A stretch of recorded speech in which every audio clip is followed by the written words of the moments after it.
ఇంతకు ముందు రోజులే బాగుండేవి. పెద్ద పెద్ద వాకిలుండేవి. చక్కగా పెండ పెట్టి చల్లేసుకొని ముగ్గు వేసుకుంటే కొంచెం పసుపు, కుంకుమ వేసినా ఆ కలే వేరు కదా! ఇప్పుడు ఉన్న ప్లేస్‌కి మనం వేసే ముగ్గులకి ఎంత చేసినా కలయే రావట్లేదు. అందుకనే ఈ ప్యాకెట్ అయితే ఒకటి తెప్పించానండి. మామూలు షాప్‌లో అయితే అమ్ముతున్నారనమాట.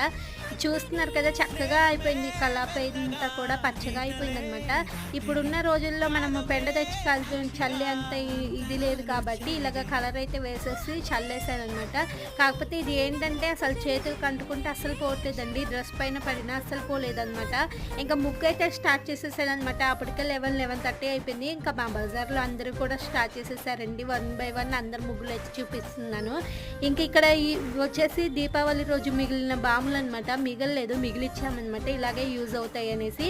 చక్కగా బాములన్నీ కాల్చేసిన తర్వాత ఇంక నెక్స్ట్ అందరి దగ్గర కాసేపు అలాగా మాట్లాడేసి 12కి హ్యాపీ న్యూ ఇయర్ అందరికీ చెప్పేసుకొని